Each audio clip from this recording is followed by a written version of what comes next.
Salut à tous, bienvenue au Warlab pour cet unboxing aujourd'hui d'un très beau colis qu'on a reçu des Stockage Games. On participe à leur événement sur le mois de septembre et c'est la fête au Warlab, un événement exceptionnel. On a un colis avec 12 répliques, alors je vous rassure que c'est pas toutes les semaines. Bon, on est super content de faire cet unboxing avec vous, donc vous savez pas quoi, on attaque tout de suite. Allez, c'est parti. Toujours super bien emballé des Stockage Games, ça vraiment, il n'y a rien à dire, ça arrive rapidement. Et donc, c'est parti. Alors attendez, j'enlève tout ça. Alors on commence tout de suite, c'est rapide. On commence tout de suite par un Luger, un P08. Alors vous savez que c'est l'arme iconique de l'armée allemande. Alors, Deuxième Guerre mondiale et Première Guerre mondiale. C'est une arme qui est un semi-automatique en 9 mm Parabellum. Okay, et en l'occurrence, la réplique, c'est la collection Légende de Humarex. Réplique full metal, on est en CO2. 2 joules, 4 pouces. Vraiment, c'est une super idée cette collection Légende. C'est évidemment avec une licence, le marquage est nickel. Voilà, un Luger, c'est un premier élément intéressant qui va rejoindre la vitrine où il y avait jusque-là plutôt que du moderne. Alors on bascule justement sur du moderne. On est cette fois sur un Baby Desert Eagle de la firme Magnum Research. Et en fait, c'est une réplique du Jericho 941 qui est fabriqué par une entreprise israélienne, IWI. Et en fait, ce pistolet, il est basé sur un CZ75. Donc là, c'est une arme, la vraie, qui est chambrée en 9 mm Parabellum. Là, on a une version bicolore, particulièrement chouette. Okay, c'est une réplique Cybergun, c'est sous licence toujours. Vous avez compris que pour nous, au Warlab, c'est ça qui est important. On est CO2, pas de blowback. Enfin, ça a quand même une sacrée gueule, je vous laisse regarder, vous avez vu la bête. Voilà, c'est le Baby Desert Eagle. Je pense qu'on ira un de ces quatre commander le Desert Eagle tout court. Voilà, je la mets de côté. On continue notre unboxing. Et en l'occurrence, ce que je vous propose, c'est qu'on ouvre celui-ci. Alors là, on est sur du très très grand classique. C'est Smith & Wesson. C'est je déballe tout ça. C'est un M&P 40. C'est l'arme emblématique des unités de police locale aux États-Unis. C'est aussi l'arme des stupes américains, la DEA. On est sur un semi-automatique en calibre Smith & Wesson 40, l'équivalent d'un 10 mm, grosso modo. C'est une réplique Humarex, sous licence. Alors, réplique polymère comme l'original, culasse métal. C'est de la belle ouvrage, vraiment Humarex font des belles répliques. Et des belles boîtes aussi, parce qu'on n'a pas toujours des belles boîtes, c'est des boîtes bien fonctionnelles. Donc, c'est un Smith & Wesson, c'est notre deuxième Smith & Wesson dans la collecte du Warlab. Donc, on continue et on va partir tout de suite sur ça. Alors là aussi, on est dans le grand classique, mais on est dans le grand classique modernisé. On est sur du Beretta 90 tout. Voilà, et Beretta, ils ont décidé en 2006 de moderniser le fameux Beretta 92 FS, qu'on connaît bien en France, notamment dans l'armée. Et là, on est sur une arme qui est chambrée en 9 mm Parabellum. C'est une réplique Humarex encore, toujours sous licence. Il y a un beau logo Beretta là aussi. Voilà, c'est sympa. Des formes super modernes par rapport au 92. Et en même temps, on reconnaît que c'est un 92. Donc on est bien dans l'esprit. Sympa, ça va aussi rejoindre la vitrine à côté de la version de l'armée américaine qui était déjà un Beretta. Alors, on va tout de suite partir sur ça. Alors, on va changer de fournisseur en plus, c'est intéressant. Là, on est sur un CZ75D compact. Donc, la famille CZ75, vous la connaissez, c'est commercialisé par la firme tchèque CZ. Alors, je vais essayer de le dire correctement. Česká Zdrojovská. Les CZ75, c'est une arme vraiment emblématique de la guerre froide, de la fin du XXe siècle. Forces armées, police, tireurs sportifs aussi. Donc là, ils ont réussi à faire une version compacte, 185 mm. On est en 9 mm Parabellum, on a un chargeur 14 coups. J'ai lu sur les forums que les tireurs, ils disent que c'est top, quoi. C'est aussi bon qu'une full size au niveau tir. Donc voilà. Alors là, vous voyez, je suis un peu moins satisfait des boîtes ASG, même si franchement, nous qui aimons les répliques sous licence, ASG nous comble parce qu'ils ont vraiment des super répliques avec des super licences. Alors justement, on va continuer toujours sur un ASG et on va basculer sur un STI TacMaster 1911. Alors 1911, forcément, ça doit vous dire quelque chose. Voilà la réplique, elle est superbe. STI, vous savez, c'est cette firme du Texas, ce sont des Américains. Depuis 2020, ils se sont rebaptisés Staccato.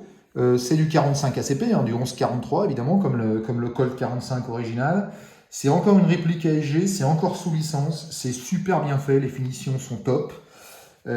Gaz, blowback, enfin ça c'est un truc où on va bien s'amuser dans le jardin et évidemment ça va avoir de la gueule dans la vitrine. Je vais la remettre dans ce petit sachet.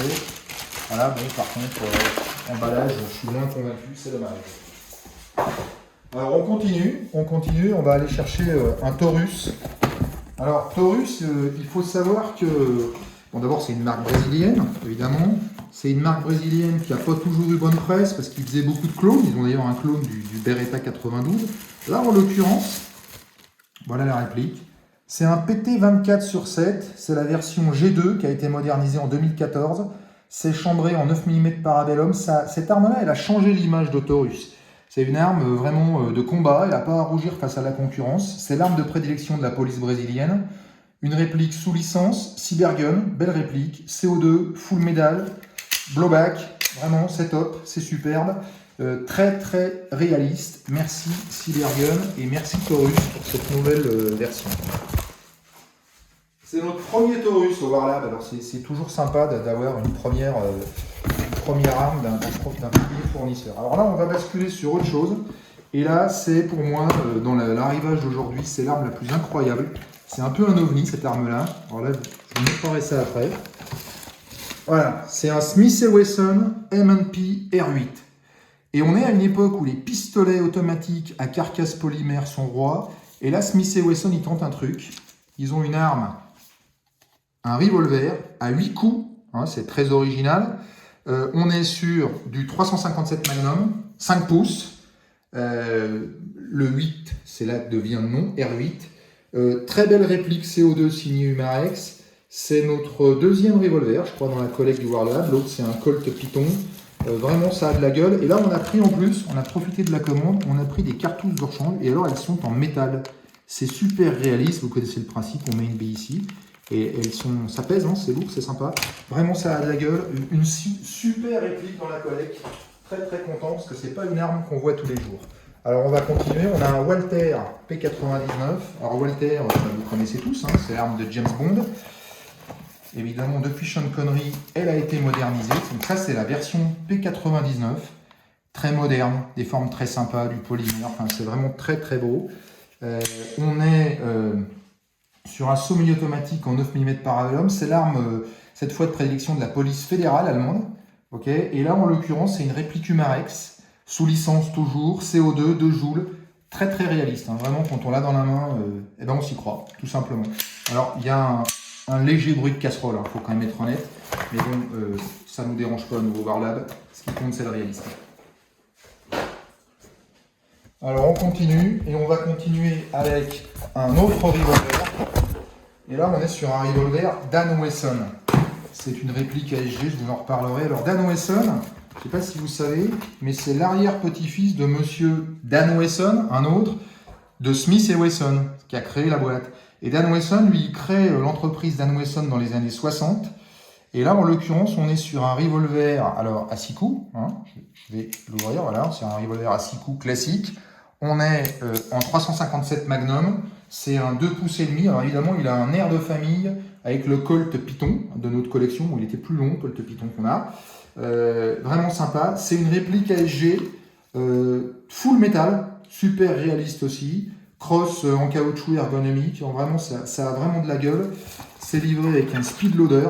Bon, nous, on n'en a pas trop l'usage, mais c'est quand même sympathique.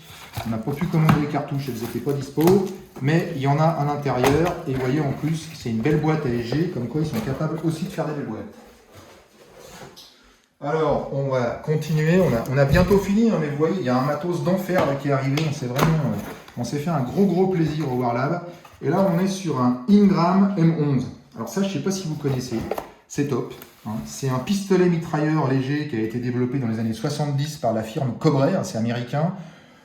J'ai envie de vous dire que c'était sûrement un concurrent du Uzi. Alors, les gens un peu plus âgés l'ont tous vu dans des films, dans des séries, avec un beau réducteur de son. D'ailleurs, il faut qu'on s'en trouve un. Ça prendra un peu de place dans la vitrine, mais ça aura de la gueule. Au départ, quand Cobray design cette arme, il veut remplacer le Colt 1911. Bon, alors, c'est une arme qui... Je vais mettre un chargeur, c'est plus sympa. Voilà, c'est le Ingram M11. C'est une arme qui a une force, c'est sa cadence de tir, 1200 coups minute. Mais c'est une arme qui a un petit problème, c'est qu'elle est chambrée en 9 mm parabellum et il y a 32 coups. Donc en 2 secondes, on vide le chargeur. Et donc il y a vraiment un sujet de contrôle de tir pour pouvoir tirer parti du chargeur qu'on a. Alors, soit dit en passant, j'en profite, je le fais tout de suite. Dans la même commande, ce qu'on s'est fait, on s'est fait venir un deuxième chargeur, parce que c'est toujours intéressant. Parce que celui-là, je pense qu'on va s'amuser un peu avec dans le jardin, donc ce ne sera pas que dans la vitrine. Voilà, le Ingram, c'est top. J'ai oublié de vous dire, je reviens, j'ai oublié de vous dire, c'est une réplique ASG. Encore une fois sous licence, ils ont vraiment des super belles licences ASG. Très fidèle à l'original, c'est du CO2, il n'y a pas de blowback, et franchement, ça a de la gueule, puis moi ça me rappelle plein de films, c'est sympa. J'enlève tout ça, on continue, et on a quasi terminé. Et on a terminé avec un grand classique, très grand classique. On est sur du Sig Sauer SP 2022. Alors, j'ouvre, c'est connu en France. C'est connu en France le Sig Sauer SP 2022, tout simplement parce que c'est l'arme de la gendarmerie nationale. Et d'ailleurs, j'en parlais la semaine dernière dans une station-service avec 2 motards. Et il m'expliquait que c'était vraiment une arme sympa, qu'elle avait été choisie parce qu'il y a plein de dispositifs de sécurité. Elle fait partie de l'offre SIG Pro de Sig Sauer, chambrée en 9 mm parabellum. Et là, on est sur une réplique Cybergun, belle licence. CO2, bon, pas de blowback, culasse métallique. Bon, c'est du sérieux. Et puis surtout, voilà, quoi, c'est la gendarmerie nationale, c'est pas rien. Et donc, ça vient compléter la collecte. On avait déjà 2 Sig Sauer dans la collection et on va s'en mettre un 3e. Et on avait pris un 2e chargeur qui n'est pas fourni normalement. Et on avait pris ça avec. Et c'est vraiment super sympa le Sig Sauer. Voilà, on a terminé, 12 répliques. Ça serait bien si on faisait ça plus souvent, mais là on s'est vraiment fait plaisir. Et puis dans la commande, il y avait un dernier truc, c'était un chargeur supplémentaire pour le Taurus. Vous vous souvenez, le PT24G2 là, la nouvelle arme de Taurus qui est sympa. On s'est pris un petit chargeur gaz supplémentaire. Voilà les amis, c'est fini. Écoutez, la vitrine, on va finir par vous la montrer parce qu'elle commence à avoir de la gueule. Et rendez-vous bientôt pour un nouvel unboxing des stockages game. Salut à tous!